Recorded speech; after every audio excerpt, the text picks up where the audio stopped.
Hello, and good evening. I'm glad to see everybody's having such a good time. My name is John Weinberger. I'm the current president of the Monona Grove Education Foundation.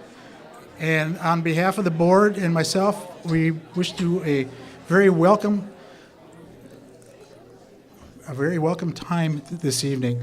One of the first things I'd like to do is give a big thank you to all of our table sponsors, their guests, and all the other attendees that are here tonight.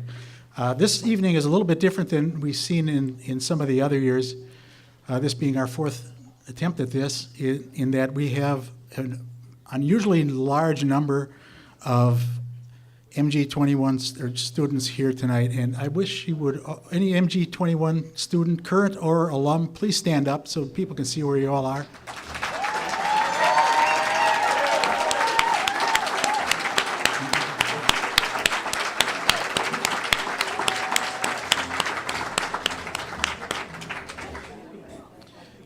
I was on the Monona Grove School Board almost 20 years ago when the original, what we call the alt school, started.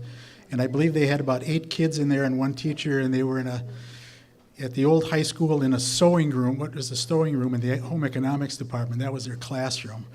And it's just progressed and developed from that point on, and it's turned into something that I don't think anybody ever dreamed it would be.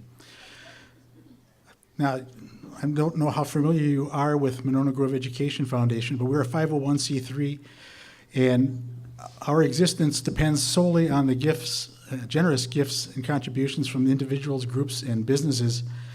And we use the proceeds from these donors to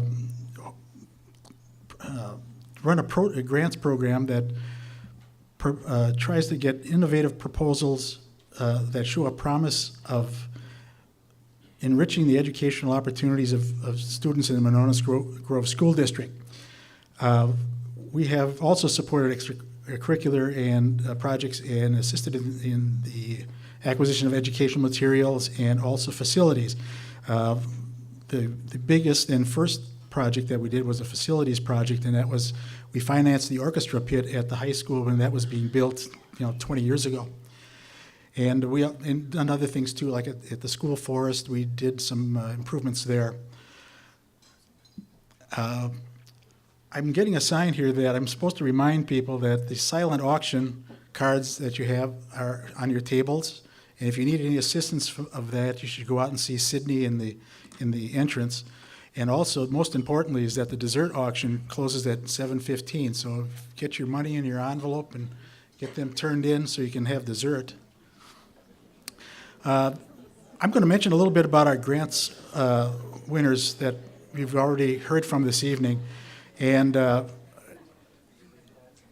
won't ask you to stand up because you've already done that. But Kate Meninga worked on the elementary playground at Cottage Grove School, and that was a grant that we provided to her for $1,000. Melissa Smith at the high school, she worked with her spoken words student voices project. Her allocation was $400. Barb Trapp at Winnequa School, her second grade classroom. Actually, this grant was a little unusual in that she wrote the grant for the Winnequa second grade to purchase these books and also a field trip for the kids to go to the Dean House. But we felt it was such a good program that we expanded it to include the second grade at Cottage Grove School too, so those kids could get an experience of traveling there and see what life was 150 or more years ago, and what some of the local histories of their community. Kelly Vetter at Winnequa, she did these little seats, these ball chairs. I'll tell you, guys, when you were in school and they told you to sit still all the time, these seats are for these wobble chairs. They're for you. You can sit and rock these things all day long. And it's quite an experience to see the kids use them. They're in motion, but they're learning. That was a $900 or $70 grant. Renee Tennant, she's the principal at Glacial Drumlin School. She did the thing with the hip hop and Renee has gotten and written grants from us before, and she's what I call a frequent flyer with us. And her grant was for $1,500. She writes good grants, by the way. Last but not least, Rebecca Fox Blair was the lead on this, but she passed it off to Ian and Alyssa, and that was the Wilderness Skills trip, which we provided $3,000 for, and which they bought some equipment and what have you. And this evening, she's going to be receiving a similar amount from us as a result of this event. Plus, the bank is, I'll let Mr. Hoffman address that, is provide an additional stipend for them and on top of their already generous sponsorship of this event. That said, all these grants for the 2016-17 school year amounted to $7,873.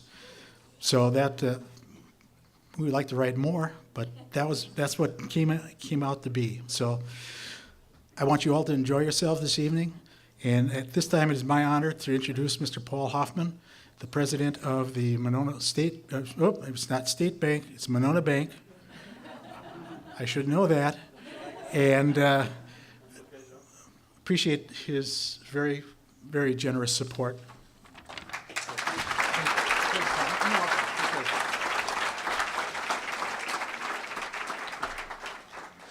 Thank you, John, very much. I'll keep this pretty short. I know we got a busy agenda, but first I want to say that video was really awesome, wasn't it? That was fantastic. Whoever put that all together, they did a great job with that, so thanks for that. Monona Bank is really proud to be with the presenting sponsor for the Monona Grove Education Foundation event here tonight. As John said, we used to be Monona State Bank, but you know what? We're Monona Bank. Monona's in our first name. Even with our acquisition over of Middleton Community Bank, we're still headquartered in Monona, and we're really proud of that. And yeah, exactly, right? This is our home. And so we're really proud. We think it's an important role for community banks to support local community events, and especially excellence in the communities. And that's what Monona Grove Education Foundation is doing with their grants, is really promoting programs and try to achieve excellence in our schools. And that's what we try to do in the communities too, and that's why we're really proud to support the foundation and the work that's done. On behalf of really our shareholders and our clients and people in the community, it really allows us the opportunity to support the foundation, and we're proud of the work that we could do. So thank you for being here tonight. It's great to see so many people come out and really promote what the foundation can do, and I know we can do even more. So I really appreciate you being here, and thanks for allowing us to be part of it tonight. Thank you. Oh. One more thing, I would have been much amiss if I went to said, congratulations to Rebecca. Rebecca, can you please stand from MJ Schools? Woo! Wow. I had the chance to talk to Rebecca a little bit tonight, but really love what you guys are doing at the school at MG21, and proud to be a supporter of that and the efforts that you're doing. It's really great to see that and see so many of the students here tonight. I really appreciate that they're able to come out and really help celebrate for what you and your whole school is doing, all your teacher support. So congratulations, Rebecca, for that very much. Thanks. First of all, I would like to introduce our school district administrator, Superintendent Dan Olson, who will say a few words and kick off the program. Thank you.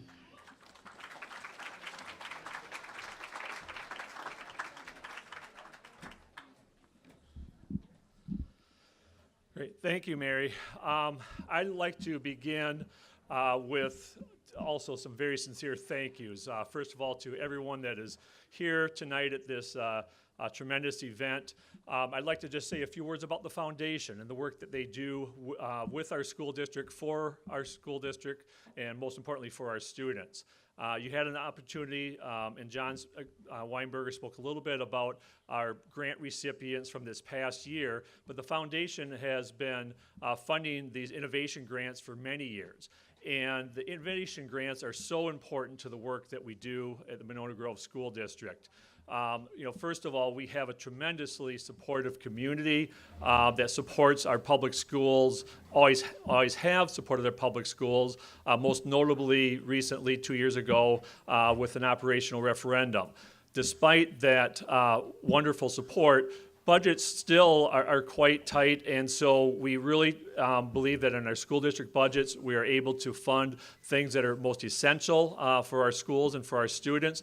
But there are many times that we have innovative ideas that we would like to promote and give teachers an opportunity to create those opportunities for students that require additional funding that we really is not part of our normal budget process. And so the foundation, through their innovation grant program, has provided the opportunity to create many of these innovations ideas. Many of them begin as pilot programs where we have an opportunity then to learn from them, and actually they become part of our regular programming. And other times they're individual opportunities that kind of a one-time funding that allows things to proceed. So with that, I'm going a little bit off script. I know that was my job, but I would like to take an opportunity to sincerely thank our members of our foundation board who put together not only this evening the unbelievable amount of volunteer time to pull this event together, but as well the work that they do throughout the entire year. So if you wouldn't mind, could we please have all of our foundation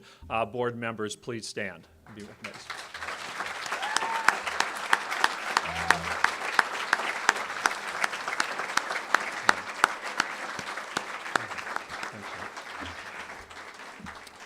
And I think most of you already knew who they were because they've been working so hard tonight, running around. They all have their name tags on and really serving you in this evening.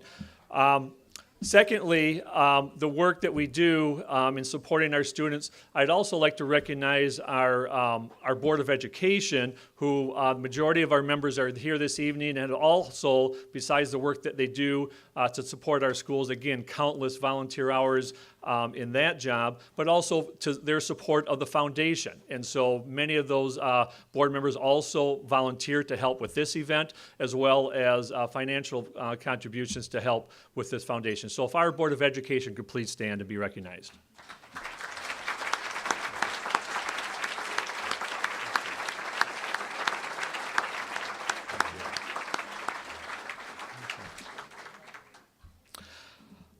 So with this event, the foundation has put this together, and it's evolved in an opportunity where we're able to recognize one of our outstanding educators each year at this event. And the Monona Grove School District currently has approximately 300 teachers, a total of about 500 employees, and we have many, many, many very outstanding educators and many folks that are quite worthy of being recognized. But tonight we have an opportunity to recognize one of those truly special educators that directly affects and impacts her students so much and for so many years. And you're going to get an opportunity tonight to listen to some specific stories and about how she's done that over these years. And so I will just share one very short story that I would like to share about the work that Rebecca has done with the MG21 school and specifically for her students. I've been in the district now at Monona Grove for 5 years, and my first year when I had an opportunity to visit the school and meet Rebecca, I was truly amazed.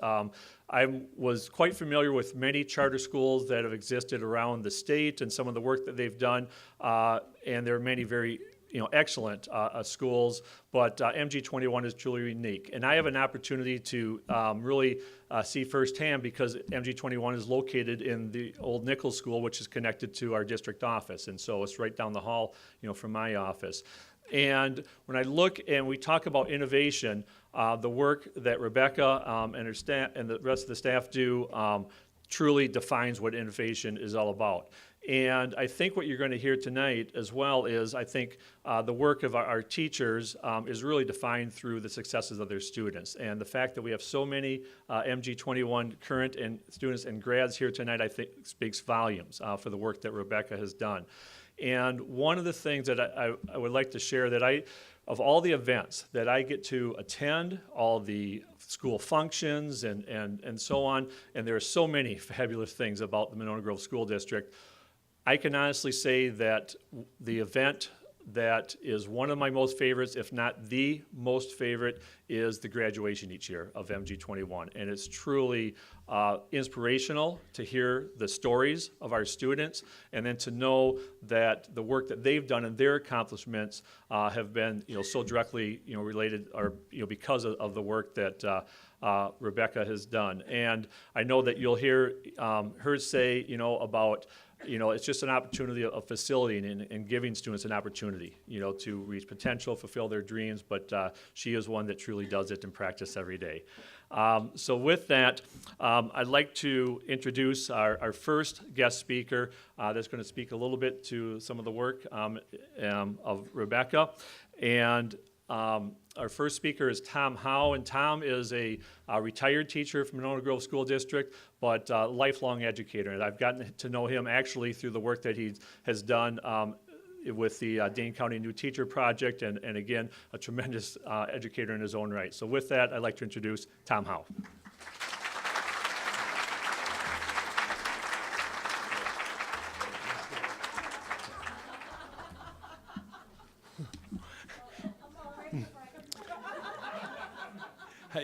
I put all those stories in a little bin. They're set aside. So when I was asked to speak about Rebecca's early years at Monona Grove High School, first I had trouble with which years were these.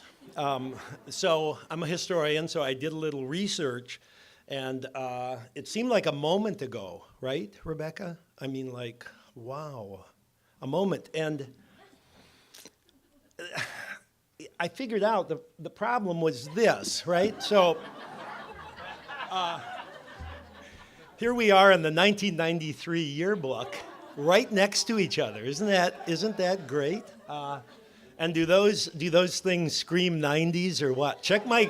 Look at the glasses, right? I mean, that's awesome. And one of us has changed, not that much. So I did what any good historian would do, right? I found an artifact. I looked for artifacts, and then I looked for sources, primary sources, right? I wanted to go to the original source where I could find this out. So I went to a number of colleagues, of Rebecca's colleagues, who now live not just all over America, but also in the British Isles. And I'm going to let them speak a little bit about her impact as a teacher in her earliest days, 1990s, and then again in the early 2000s. And this won't be too roasty. This will be nice. Maybe later, if the bar's still open, I'll give you some of those other stories, all right? Yeah. So there's an artifact that hangs in the Social Studies Resource Center. That's a room that supports kids on the second floor in the high school. This is a picture of a chance for students to think about U.S. history in a new way. So Rebecca is, among everything else, I think, a collaborator. This is what I heard consistently from colleagues who have worked with her. And she was desirous in her early years, and still is, to bring those typically underrepresented in U.S. history to life, and to let kids think a little bit about that. And so partnering with art teacher Bill Eccles, who some of you will remember from years ago, gave her kids a chance not only to learn about some of the more difficult and the more complex parts of American history, but also to put it into visual form, to bring these people into our place of study. So, as one colleague noted, quote, Rebecca has the best interests of her student in mind at all times. She's very creative and innovative in doing this. So we're just going to look at a few pieces of this picture, and we'll talk a little bit about each of those. So Chief Joseph and Geronimo remind us that Rebecca champions those who are left out or marginalized, and I'm guessing many of you have heard or seen her do this. She's also willing to engage her colleagues. An older and more experienced colleague told this story to me. Rebecca challenged the bulletin board title I had displayed for my anthropology unit. My title was Primitive People, which may sound awful now, but in 1993, and this colleague says, even while writing this now, my face grows hot with embarrassment as I remember this discussion. Rebecca very gently, which isn't always Rebecca's way, very gently, so I said I wasn't going to do any of that, sorry, said she was not very comfortable with the word primitive and wondered if something better might serve. So this colleague says, I changed it to indigenous, a more fitting and appropriate title, and one I've used since. In that picture is also a picture of King, reflecting the commitment to nonviolent movements to change things. Rebecca really wants kids to be engaged in work that's real, and this came across over and over from colleagues. One colleague remembers, we created an assignment that asked the kids to develop a plan for how they could use nonviolent resistance strategies to combat a social problem they felt strongly about. Rebecca insisted that the final step be for students to actually carry out the plan. I wasn't sure I had the authority to ask them to do such a thing and was uncomfortable with it. I was afraid of what parents might say. But Rebecca said, that was the entire point of the assignment. I don't know if you can hear her or not. She was right, according to this colleague, and we added that step. One group of freshman boys took on the important issue of having no place to skateboard. It was important to them, and they presented a proposal to the school board. The students were proud of their own agency in attempting to make this change. This might be the best part of the picture to represent Rebecca. This is a woman with a shield and a battle axe.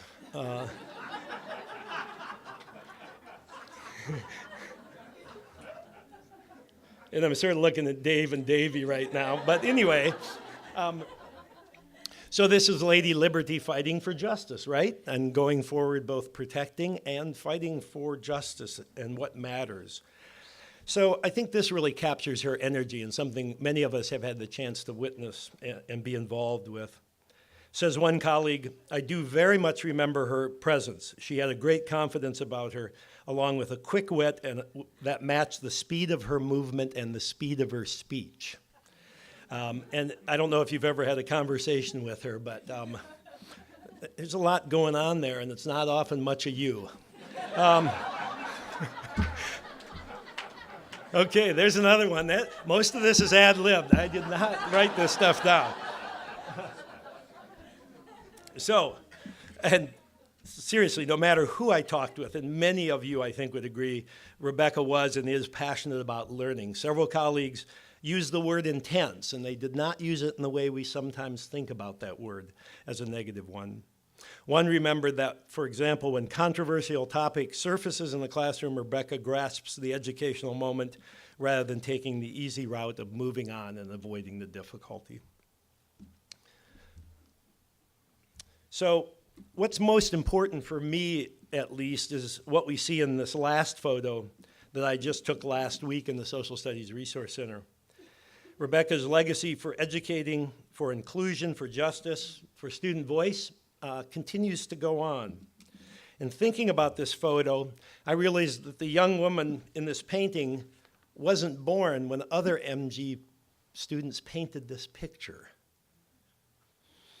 So they created this under the tutelage of a thoughtful, a passionate, an energetic, a remarkable educator, and that's a heck of a legacy. So congratulations, Rebecca.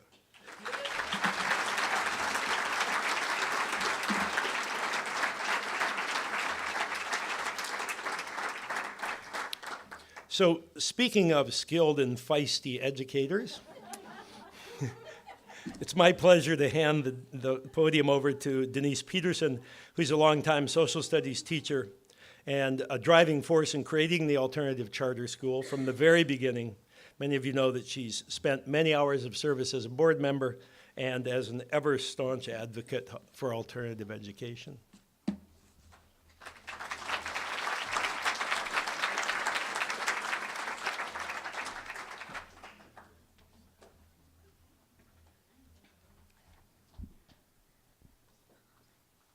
Before I begin, I do have one piece of advice.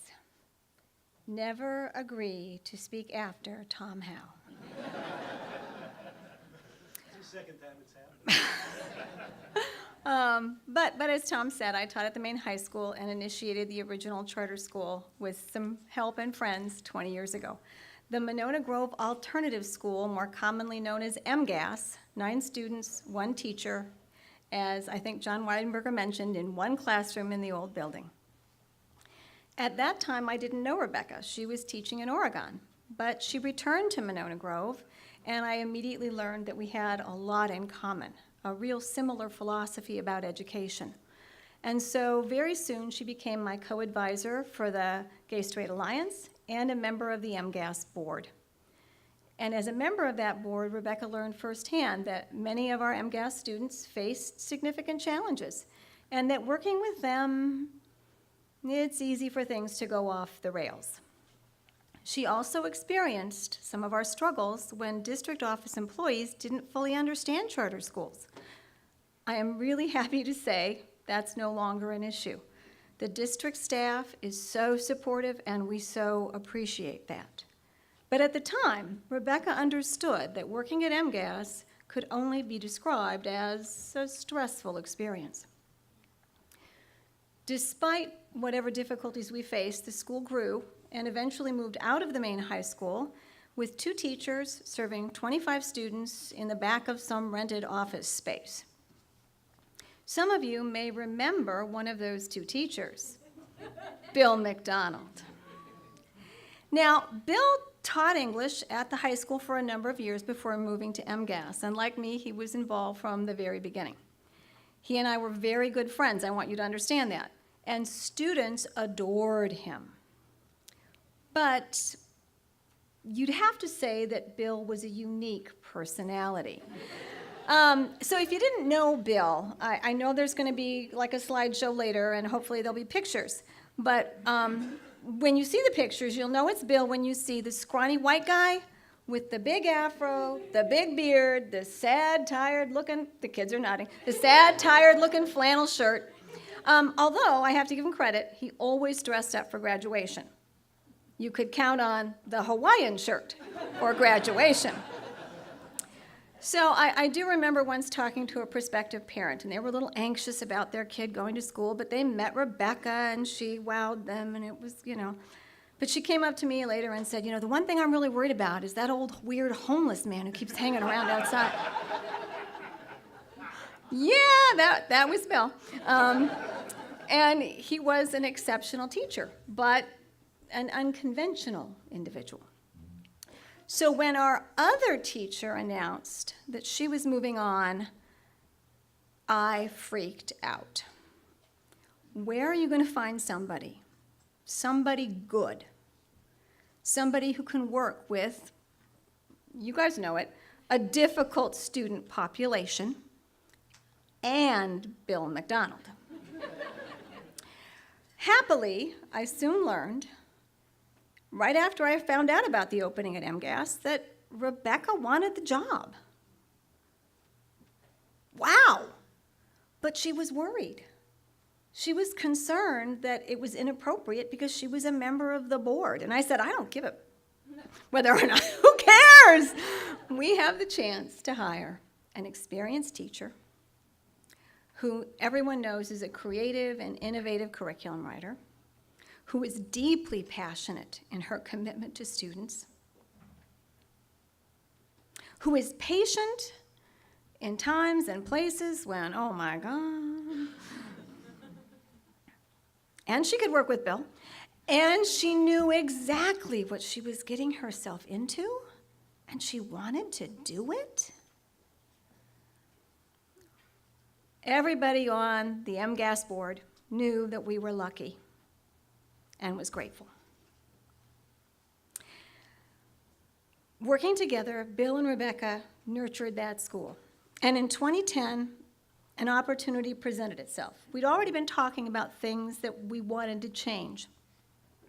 But if the alternative school ended and a new charter could be written, we could present better opportunities for our students going forward. But it was the middle of the school year, and we had to get this charter done like tomorrow. Bill and Rebecca spent all kinds of time, including their spring break, getting the charter written. And it allowed us to pursue federal monies and get computers and have a permanent home instead of rental space in the back of an office. It meant so much to our students and our future as a school. So we're here tonight honoring her for all that hard work, for all that dedication, and she deserves it, even if she doesn't think so. So to tell you that part of the MG21 story, I'd like to introduce Phil McDade. Phil is a former member of the Monona Grove School District Board and generously agreed to serve as president of the new MG21 board. He provided an expertise that we just didn't have and took on the task of learning a whole lot more about charter schools and charter school law than I'm sure he ever thought he would. So to continue the story of Rebecca and MG21, Phil McDade.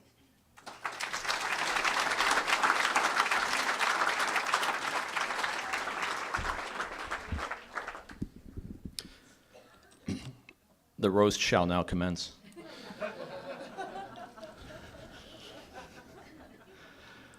Good evening. It's great to see everyone here to recognize our honoree tonight. As Denise said, I'm Phil McDade, and I'm a member of the governance board of MG21 and served as the board's chair when MG21 was launched in 2009. A brief note before my remarks. Rebecca was a bit reluctant to be recognized here, in large part because it goes against her very nature. She prefers things to be focused on students instead of herself. She called me a while ago and expressed her reservations about this, and I told her, look, if nothing else, we can provide some wonderful recognition for our school and our students.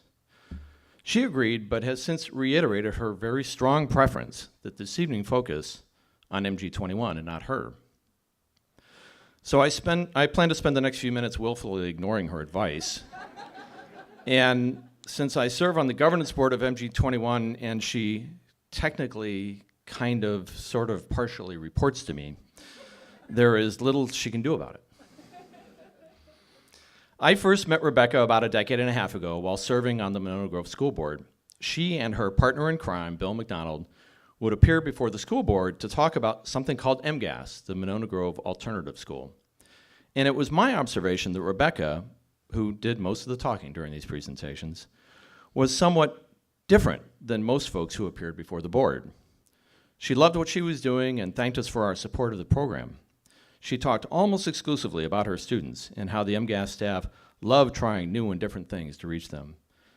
She didn't ask us for more money or wonder why the school board wasn't paying more attention to their needs. At one point during one of these board meetings, I remember thinking, wow, this is pleasant. Who is this person? Flash forward several years, I had left the school board and not long after received a phone call out of the blue from Rebecca. Those who know Rebecca well may recognize, if not the substance of what follows, certainly the manner in which it was spoken. It went something like this.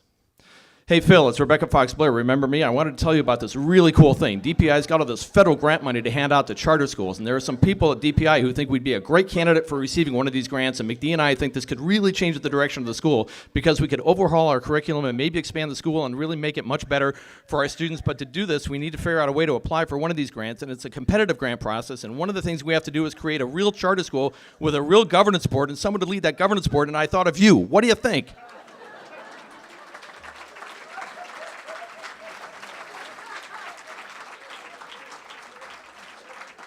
Who could say no? That was my first real encounter with what I would term Rebecca speak, a fusillade of information full of passion and enthusiasm spoken at 90 miles per hour. It wouldn't be my last. So began in 2009 our little journey together, figuring out how to turn the dream of a true charter school centered on project-based learning and embracing a 21st century skill set into the reality of MG21. Most of that, in all candor, involved me gently pushing Rebecca off various cliff edges and reassuring her amid her occasional questions of, are you sure about this? With a droll reply of, don't worry, we'll figure it out. And we did figure it out. With the help of others, many gathered here tonight, and the support of staff at MG21 and throughout the district, as well as the greater Monona Grove community. When we struggled to figure it out, we'd simply take time to sit down and talk it over. Over the past 15 years, I've had probably thousands of conversations with hundreds of educators, and none are as interesting as the ones I have with Rebecca. She's full of ideas, forthright about the benefits and risks of trying new things, has no hidden agendas, and always, always is focused on ways to improve our students' education. Truth be told, the ongoing success of MG21 is in many ways a result of Rebecca's dedication to her vision for this school.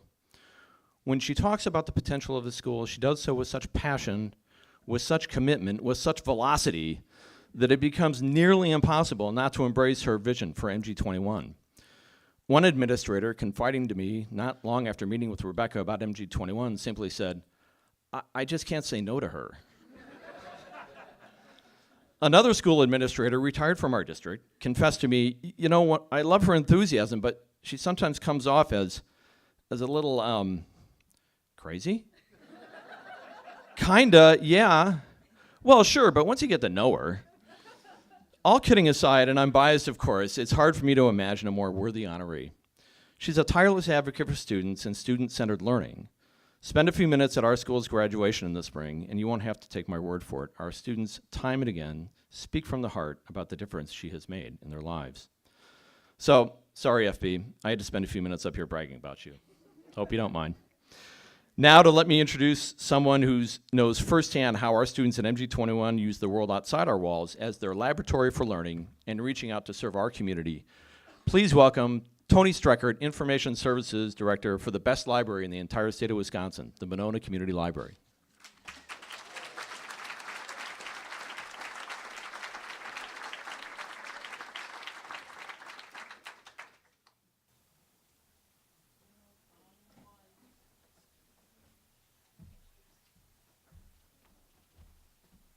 Hi, everyone. I don't want to follow Phil either. I just want to follow myself, but I don't think I can do that. I'm Tony Streckert. I work at the Monona Library. I'm supposed to speak about Rebecca's outreach efforts and working with MG21 in the community. I'm most aware of and can talk in detail about MG21 Monona Library partnership. Yes, it's time for everyone to check their phone screens and watches. But for a sense of the extent of Rebecca's other outreach activities, and since I work at a library and must quote my sources, I have to thank Kevin Passon, the managing editor of the Herald Independent. In a recent article about Rebecca, here's how he summarized them. Currently, Rebecca Fox Blair works to incorporate service learning opportunities for MG21 students. Projects include the school garden, citizen lake monitoring of Lake Monona with the Wisconsin Department of Natural Resources, work on the Ice Age Trail, projects with the Monona Public Library, and the Monona Mural in conjunction with the City of Monona and Dane Arts Mural. This, of course, is in addition to being a full-time teacher and the executive director of MG21. And this is just one of the things that's so remarkable about Rebecca. I've rarely met anyone who is more passionate about or better at connecting with the community to bring the mission and vibrancy of MG21 to all of us. Since I have a limited time to speak, I will use subheads and bullet points, and I want to give you an advance warning of a short book review, but you will not be quizzed. In addition to, and as part of her community outreach, here's some of what's amazing about Rebecca. She never says no to a good idea. Partially, half-formed, or fully formed, she always tries to make it work. Besides the other accolades you will hear about her, she is instrumental in creating the most moving and satisfying graduation ceremonies, with each student reading a brief speech on their journey, as Dan mentioned, and I think others have too. Her own speech during this ceremony invites us all to live in our bigger selves. More on this later. The impressive extent of her outreach. For the Monona Public Library, this has included everything from annually helping us with her students set up and take down our book sale, helping us with fundraisers, exhibiting literature, art, science, and sustainability materials and posters throughout the library, participating in the Friends of Monona Library annual scavenger hunt, or foam lash, for the past 2 years, which involves everything from juggling scoops of ice cream to cleaning up storm drains. Presenting with the Monona Library and her students at the annual Wisconsin Library Association Conference, the topic was on creating successful school public library partnerships. But my own personal favorite is the partnering of the MG21 Monona Library Book Club, which is now almost 9 years old. And she always goes the extra mile, or rather is an ultra marathoner for her students. She never forgets to bring the overlooked or attitude-shifting perspective to the table, and she's extremely fun to work with. How we met.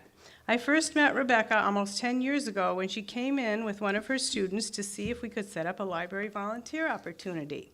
At that time, MG21 was the Monona Grove Alternative High School, and I was rather dumbfounded that a multitasking, overworked teacher would take the initiative to personally set up a library house high school volunteer collaboration. So the library administrative staff agreed because who can resist Rebecca? And I recognized a kindred spirit because we both loved young adult books, and we were both wearing necklaces with very large gemstones that could have easily been part of the wardrobe or the missing treasure of an Indiana Jones movie. And we still do wear those. The student turned out to be a fantastic volunteer and later went on to be a shelver at the library.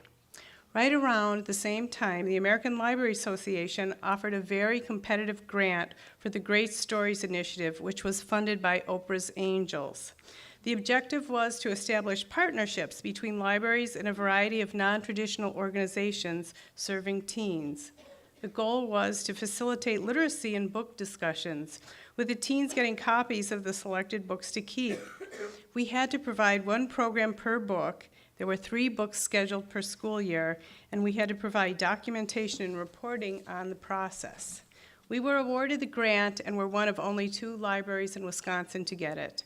And our grant application was renewed each year from 2009 to 2011 for as long as the program existed. Participation for students then as now is voluntary, and from the first meeting we had no idea what to expect. The first book we read was Rules of Survival by Nancy Werlin. It depicts the story of a young boy who is forced to take on the role of a parent to try and protect his 2 siblings from the vicious emotional and physical abuse by their beautiful, dangerously unpredictable mother. The book is over 10 years old and is a National Book Award finalist. For its realism and ring of authenticity, it remains one of the most harrowing, terrifying books I've ever read. And this includes the entire recent genre of highly disturbed and frostbitten Scandinavian villains. The students came to the Monona Library. We ate pizza in the children's story room, and it had a profound and at times unsettling discussion. Rebecca supplied the questions, and the first of her characteristically intriguing projects, a 6-word review of the book. Now, I recommend this creative mental exercise to anyone to really get a great handle on the essential theme of any book you're going to read. So here are some of the responses. Forced to live in constant unknown. Chaos creates emotionally overwhelmed young children. Fear and love keeps us alive. Surviving abusive parents brings people together. From that very first book, we've never stopped. The groups continue to thrive. We've added additional sessions and also books of our own choosing. When the grant funds and the ALA program ended in 2011, we decided to keep going. Rebecca found the funds and the community angel to keep the students supplied with book copies of their own, and we've continued to meet ever since. We have read everything from historical fiction, story poems, mysteries, thrillers, dystopian novels, realistic fiction, gritty urban stories, and magical realism. Reviews are sometimes mixed, but the discussions are always engaging, and I usually find myself appreciative and enlightened by the students' interpretation of the characters and narration. There are few things more fun than exploring books with someone that always has your back. Better yet, a whole group that always has your back. There are few things more rewarding than the transitional point when the analysis of the book transcends the format and the actions and reactions of the characters become the exuberant psychological puzzle that we bring to so many of our own personal relationships. Many students remarked that our book group ignited their love of reading, but but I think that it was always there, and it just took the right setting and company and group leadership to fully flower again. It is often said that the most self-aware, nurturing people, the best people, make you feel closer to the best parts of your own self. They somehow create that perfect pitch of encouragement, the spiritual comfort zone that makes you relish and treasure your own unique identity.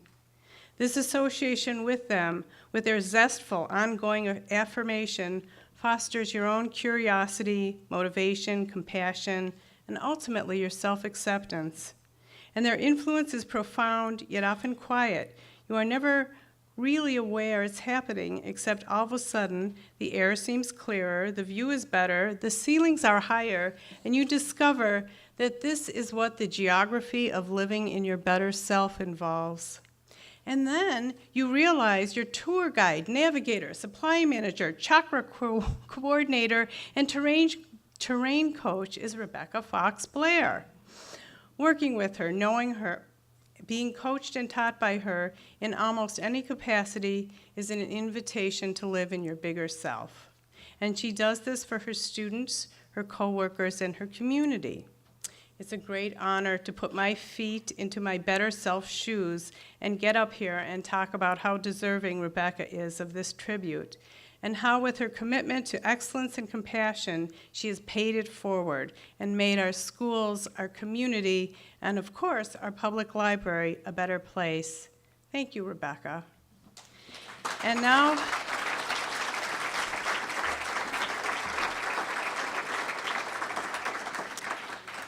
I'd like to introduce our next presenters, Ian Lowell and Alyssa Hartson, who are MG21's two other full-time teachers. Ian focuses on social studies and Alyssa on science. In their own words, they work more closely with Rebecca than anyone. Thank you.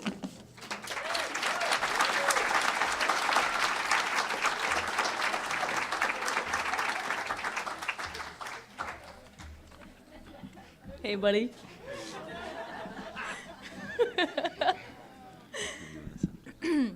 Is that good for you? That's perfect. Can everybody hear us? So we're up here today to honor Rebecca Fox Blair, and some of you know her a little bit better as FB. When FB found out she was being honored, she wanted to be sure that we focused on the school and not her. So, to uphold Rebecca's wishes, we will now talk about MG21's graduation ceremony. Each June, we meet with our graduating seniors, their family, and the community to celebrate their MG21 careers. Even though it is different every year, each graduation has some key ingredients. So Ian talks about a theme that ties each graduating class together. Rebecca and Alyssa talk about the highlights of the year using examples and memories from the graduating class. But most notably, every graduating senior gives their own speech, illustrating their growth and their accomplishments. Graduation is a truly unique event, and if you've never experienced it, we really encourage you to come see it in June. But even if you can't make it, we wanted to bring you a little bit of that graduation flavor here tonight. Some context. About 2 months ago, Alyssa and I crafted a survey that we sent out to dozens of MG21 alumni. In this survey, we asked them to think about specific highlights and memories from their time at MG21, but specifically about Rebecca. All right, so once we received all of the responses, we quickly realized that just like the unique themes and specific memories that tie each senior class together, there were themes that alumni identified that helped explain how Rebecca is truly a unique person and teacher. Here are the top 10 key themes and some of our favorite memories tied to them. First, Rebecca's dedication to her job. Students said, "What makes Rebecca such an amazing teacher is her dedication to every student that walks through the door." Another said, "She will do whatever it takes to make sure her students are set up for success." Second, her passion. Quote, "If you ever just stop and look at her, you'll see her passion just flowing out of her." Third, Rebecca's tireless work ethic. Quote, "She helped instill a work ethic in me that I will pass on to my son." Another said, "She never gave up, no matter how difficult the battle may have been." Fourth, her compassion. One student said, "I know I speak for more than just myself when I say that she made such an amazing impact on my life. I wouldn't be where I am today without her guidance, encouragement, and all she taught me. She is so much more than just a teacher in my eyes." Another said, quote, "FB is the most loving teacher I know. She genuinely cares about every single student and teacher that comes to MG21. Fifth, her aura. One student shared, "When I think about FB, the first thing that comes to mind is that huge smile she wears every single day. She has this glowing aura around her that she shows how happy she is just to be there." Quote, "Her laugh is also very contagious." Sixth, her excitement. Students said, quote, "When we would read the morning newspaper, she could get the best discussions going without even trying. All she has to do is make you think why or how." Seventh, her ability to transform the boring and dull into magic. Quote, "Whenever she and I had one of our one-on-one meetings, and even if I was coming up with the dullest or lamest projects, she would just get so excited and amped up, even if I wasn't already." Another said, "She pushed me and motivated me like my mother does. She never once gave up on me and believed in me when I didn't believe in myself. She made school fun and made me excited to wake up every morning and go." Eighth, her kindness and empathy. A story that a student shared was, "One of my favorite memories of FB is from senior year. Right before school started, my mom was diagnosed with colon cancer.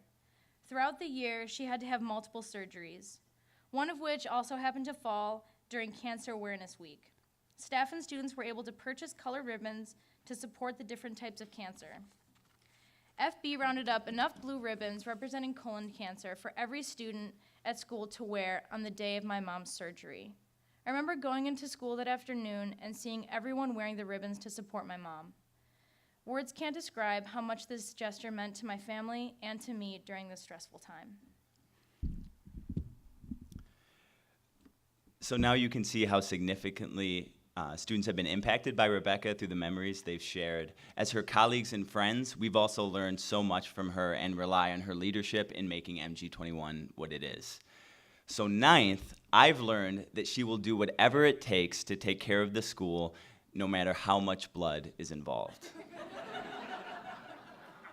It was my third week of teaching at MG21.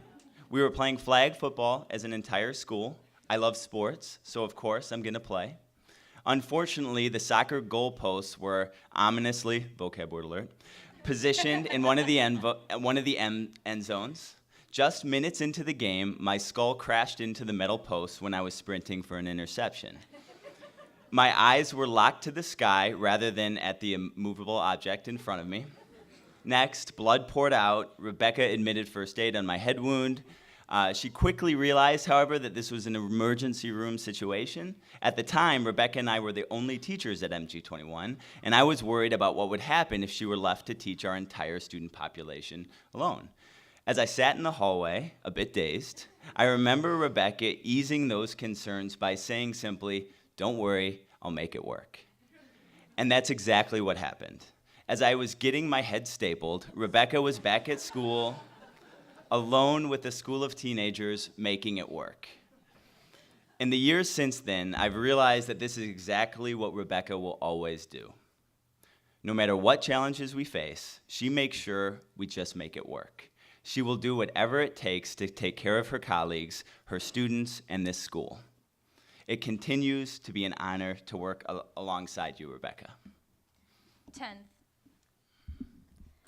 I learned that Rebecca has an exceptional willingness to protect and look out for the well-being of her colleagues. I came to MG21 as a brand new teacher, and when I mean brand new, I mean brand new. So naturally, I had no idea what I had gotten myself into. It was a brand new job, and I had just moved to a brand new city, so I didn't even know how to start. Rebecca didn't only just help me with the basics, like writing lesson plans and tips on how to advise my students, but she also would give me great tips on like where to go out for dinner or where to get a good drink. But more importantly, that first year, I mean for those first few months especially, at any given moment, I was on the verge of tears. And so I'd be thinking, oh my God, how awful this is. I suck at teaching. I'm so bad at this. This is really hard. And, or like, I wasn't actually teaching the kids anything. And she would come up to me, she would sit me down, and we would talk everything out, and she just made me feel like I was doing okay. Like, you're doing okay. She'd give me tips, advice, all that good stuff. But again, mostly, you just made me feel like I was doing okay. We even had a name for it. We called them the warm fuzzies. And I needed a lot of them back then. These days, this is my 3rd year at MG21, I still need those warm fuzzies, but they have different rituals now, like Fry Fridays. And, or if we just need to get out of the school building, we'll go to off-site meeting locations, which turn out to be often those same places that she recommended to me my first year to go out to eat or get a drink. If it weren't for you, Rebecca, I don't know what that first year would have looked like, especially those first few months. Thank you so much. So to close, we think that one student sums up Rebecca's impact on students best. Said, I actually love going to school. And so do we. Thank you, Rebecca.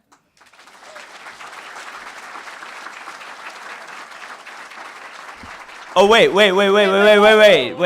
We forgot one thing in the graduation formula. We also do a video montage tribute for our graduates that includes a timeline of photographs from diapers to senior pictures. So, Rebecca, are you sitting down? How the others must see the faker. I'm much too fast to take that test. Changes. Turn and face the strain. Changes. Don't wanna be a richer man. Changes. Turn and face the strain. Changes. It's gonna have to be a different man. That may change me, but I can't trace time.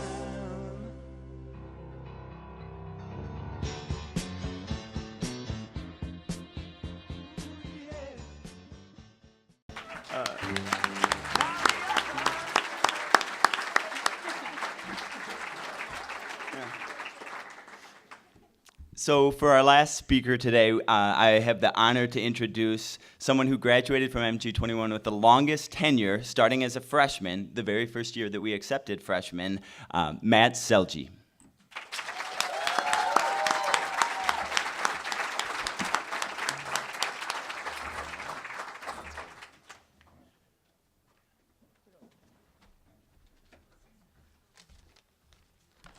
Hello, everyone. My name is Matt Selge, and I graduated at MG21 this past June. First off, I'd like to say that MG21 is one of the best things to ever happen to me, and it has changed my life forever. As a middle schooler, I learned first about MG21 from a tour I took. At that age, I rarely ever found interest or meaning in traditional school, and I saw what opportunities and creative projects that this school had to offer, and that's when I knew that this school was for me. When I first learned that MG21 was accepting freshmen, I instantly printed off an application and turned it in as soon as possible. About a week or two went by and I received a phone call. I answered the phone and it was Rebecca, filled with her trademark enthusiasm, telling me I'd just been accepted into MG21. I will never forget that phone call because it has changed my life. Before becoming an MG21 student, I, like all new students, need to meet with the teachers of MG21. When I first walked into the school for my meeting, Rebecca was the first person I saw. She walked right up to me, introduced herself, and welcomed me to the school with the biggest smile on her face. She then gave me a tour of the school before we sat down for our meeting. The first thing that caught my eye while walking around the school was the art. All over the walls and at each desk, there was tons of pieces of art and projects that each student was working on. This shows that Rebecca wanted the school, Rebecca wanted the school to be about the students. During the meeting, the teachers asked me more about me than they talked about the school. She also wanted to know who I was as a person and what I wanted to do as a career after school. She has always been very interested in all the projects that I've done over the years at MG21. I've done tons of personal woodworking projects, but my favorite ones were for the school. I've helped build the garden beds for our school garden, and I also just finished a 3-bin compost system that sits in our garden now. I've built and repaired many tables around the school. but my greatest project I've completed at MG21 was the school sign. There wasn't a sign shown at the entrance of the school, and Rebecca has always wanted one. Before posting the sign into the ground, we had to get positioning approval from the district. This was a very long process, but I finally got the approval, finished the sign, and was able to put the sign into the ground. It was a beautiful day outside, and I've never seen Rebecca so happy, and it was such an amazing time. Rebecca has also helped me grow more as a person. I've had many personal struggles throughout high school. When I was a sophomore, my mother was diagnosed with non-small cell lung cancer. This was one of the hardest situations I've ever been through, and when that happened, I leaned back on my teachers and school for support. My mom is cancer-free now and has been fighting it for over 2 years. It was a major struggle to go through, and I can't imagine what it would have been like without Rebecca and my teachers for support. Effie is always a great person to talk to if something's bothering you, and she can always change your day with a smile and a laugh. My MG21 experience has made me the person I want to be today. Community, hardworking, and open-minded, and opportunity come to mind when I think about MG21. This is a place where you can be yourself, find new interests, and enjoy school and learning. This is a place where I found the greatest, most important people in my life. This is the place where I found myself. I'm graduated now, and I'm starting a new job. I love to make food, and I've been a cook for the past 3 years, working at the same restaurant. I finally got offered and accepted running my own kitchen at a brand new restaurant, and I'm now taking the next step in life. All my hard work, kindness, loyalty, and leadership, I can thank my teachers at MG21 for. In my eyes, MG21 is the most unique and special places you can be. There are endless opportunities to achieve, ideas to turn into projects, and a community that makes you feel right at home. MG21 is a place you can express yourself and learn about topics that interest you the most. This is a place where everyone has a voice. Going to this school for all 4 years of high school is one of the greatest decisions I've ever made. I'm so thankful and appreciative of MG21. I've made so many memories and friends there that I will cherish forever. Now I would like to directly thank Rebecca for all her tireless work in developing this amazing place, and for all your daily dedications to building this opportunity for students. Ian, you're gonna love this one. FB, you're the real MVP.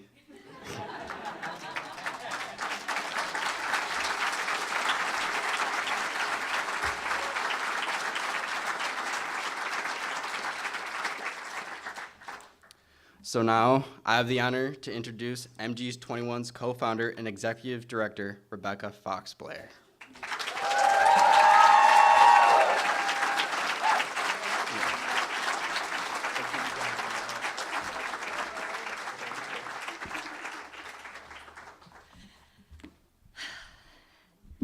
Wow. Thank you all for such kind words. Try to get through this without crying. It's an honor and a privilege to stand here tonight. My coworker and friend, Bill McDonald, believed that the 3 things everyone wants in their lives are freedom, happiness, and love. And over the years, I found those words to be true. Not very many people get a chance to find happiness in doing what they love. I feel fortunate and privileged to have the opportunity to get up every day and go do a job I love. Monona Grove was my very first teaching job. I started here back when I was 26 years old, as you can see in that photo, working in the old building with Principal Gordy McChesney. I had 0 teaching experience and was often asked for my hall pass by other teachers. Thank goodness for Tom Howe, Ray Krismanek, Judy Cummings, and Jim Stuckey, who all guided me through those first years. Teaching is not an easy job, and I was lucky to have such fantastic mentors to start me out. It's now year 27 of my teaching career, so I guess the lessons I learned back then have stuck with me. Today, I'm fortunate and privileged to work with amazing, hilarious, awe-inspiring coworkers who bring out my best self and help me always remember the glass is half full. Thank you, Ian, Alyssa, Jess, Paul, Kathy, Julie, and Chris. Ian, your commitment to social justice, circles, and equity has made our school community stronger and better. Thank you for all your countless hours over coffee, brainstorming ideas, helping me expand MG21 and take it to the next level. Hartson. You've pushed the boundaries of what it means to be a project-based school, And although Scott and Dan and Kevin might often wonder what's actually going on in your classroom, you have deepened our understanding of student-led projects and challenged our students to make meaning out of their education in a whole new way, and also because of science. Jess, thank you for your sense of humor that always keeps us laughing and always helps us remember what's truly important. And Paul for keeping a cool, calm head in all situations. And Julie for supporting our students. And Kathy, well, we love you, Kathy. I'm fortunate and privileged to have the opportunity to have a governance board that believes in the work we do, loves our school, and volunteers their time to keep our school moving forward. Shelley, Nick, Steve, Tom, Chris, thank you for giving up every second Wednesday for these past years and being an integral part of building our school and helping us grow. Denise and Phil, board members from the beginning, there would be no school without you all. Denise, thank you for volunteering your time to work with our seniors to help get them ready to be functioning citizens in the world. And Phil, well, for everything. Remember that day when Bill and I came to you and said, hey, we want to recharter MGAS and make a new school. Will you be the president of our board? You really had no idea that this was a lifetime commitment, did you? I'm fortunate and privileged to have the opportunity to work in a district whose school board was willing to think outside the box and take a risk on a crazy idea of a teacher-led, project-based school, and who has trusted us ever since to educate Monona Grove students.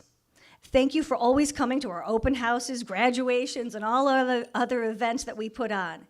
It means the world to us, our students and their families, to have you there. Thank you for all your support over the years, for believing in us and believing that there is more than one way to educate students. I'm fortunate and privileged to have the opportunity to work with administrators who believe in putting students first and who have supported innovation and creativity in order to meet the needs of all students in our district. Langer, thank you for always fighting for MG21 and helping me become a better leader and teacher. I'd be lost without you. Jared, thank you for your guidance and support over these years. And Superintendent Dan Olson, thank you for recognizing the importance of the work we do and being a true champion for MG21. I'm fortunate and privileged to have the opportunity to work with the dedicated support staff who helped us physically set up and build and maintain MG21. Mark Scullion, Dan Marin, who helped me set the school up that very first year and have helped me ever since. Scott Murray for his never-ending patience and hard work, and Kevin Miker for helping keep our school beautiful and clean. Thank you for all the work you've done over these past years. Mary Heinrichs, Julie Strasberg, Joyce Ham, and the entire staff of the DO, thank you for helping me make this school run, for dealing with my sometimes organizational challenges, and always being patient and kind. I'm fortunate and privileged to work in a community that values education and teachers. Thank you, Monona and Cottage Grove, for making education and students a priority. Thank you to my fellow MG teachers and colleagues for creating a district to be proud of. I'm fortunate and privileged to have such a loving, supportive, and patient friends and family who've put up with years of listening to me talk about the challenges and successes of it all. Thank you especially to my husband, David, who's kept me grounded and reminded me many, many times to remain calm, find balance, and put things in perspective. Thank you to my children, Sophie and Davy, who not only helped set up the school, unpacking furniture in 100-degree weather when there wasn't any air conditioning in our building, but who are also willing to share their mom and understand the time and work I spent away from them. Most of all, I'm fortunate and privileged to have the opportunity to work with so many talented, inspiring, beautiful young people over the years. Thank you for sharing your stories and your sorrows and your joys and your lives with me. I can't believe how many of you are here tonight. You're what it's all about. As I think back to the experiences, adventures, occasional misadventures, canoe trips, that we've shared, I feel so lucky. Thank you for giving me a chance to be myself and to share a little bit of your lives. I love you. I'd be remiss if I didn't mention my irreverent, brilliant former colleague, Bill McDonald, who challenged my thinking about what public education could and should be and helped create our dream school in MG21. Thank you to the MGEF for all your encouragement and grant support over the years for our leadership projects, our senior trip. Thank you to my handler for this event, Sue Carr, and to the entire MGEF board for this honor tonight. Special thanks to President John Weinberger, who I believe has attended almost every MGAS and MG21 graduation and has always been a believer in what we do. It's an honor and a privilege to say that MGAS and MG21 have been my life's work. It's filled my life with happiness and love. Thank you all for giving me the freedom to do it. I'd like to thank MG21 Senior Corey Smithback for the following video that will show you a little bit about our school. Thank you very much.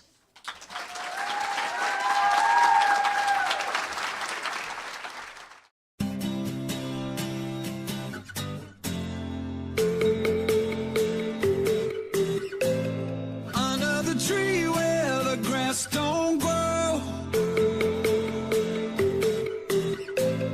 we made a promise to never get old. You had a chance and you took it on me, and I made a promise that I couldn't keep.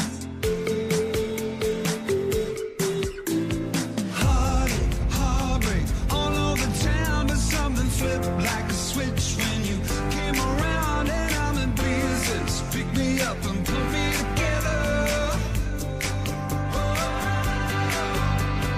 These are the days we've been waiting for. Days like these, who could ask for more? Keep 'em coming, 'cause we're not done yet. These are the days we won't regret. These are the days we won't forget. These are the days we've been waiting for. Rattle the cage and slam that door, and the world is calling us, but not just yet. These are the days we won't regret. These are the days we won't forget.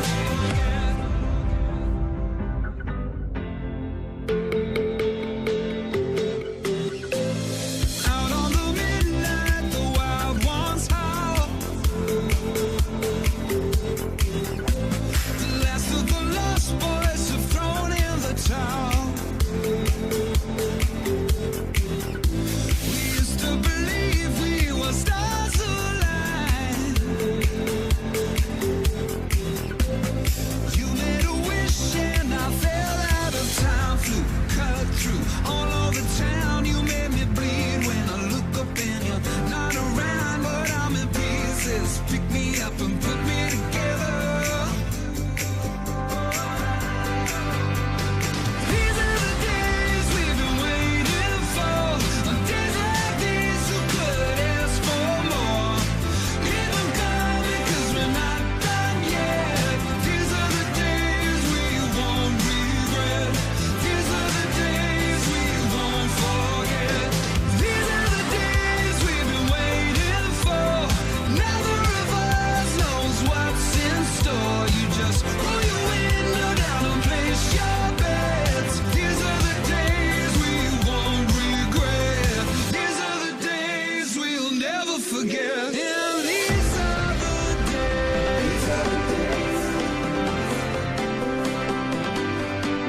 And these are the days.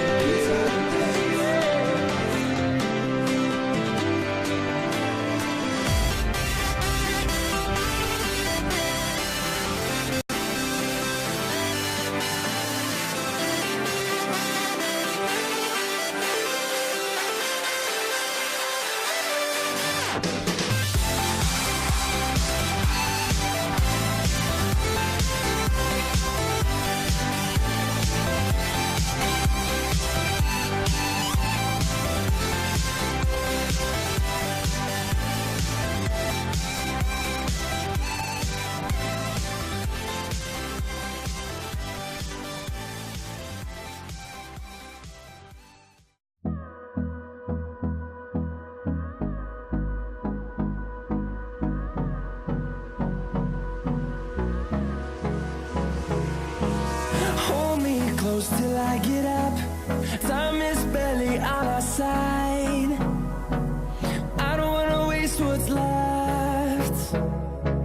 The storms we chase are leading us, and love is all we'll ever trust. Yeah, no, I don't wanna waste what's left. And on we'll go, through the wastelands, through the highways, till my shadow turns to sun rays. And on we'll go,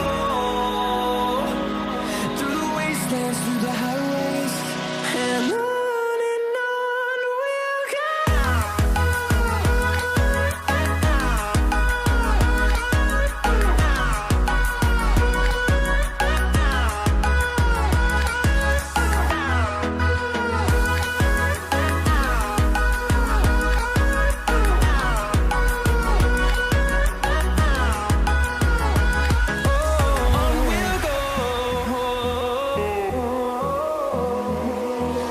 Finding life along the way, melodies we haven't played. No, I don't want no rest. Echoing around these walls, fighting to create a song. I don't wanna miss a beat. And on we'll go, through the wastelands, through the highways, till my shadow turns to sun rays. And on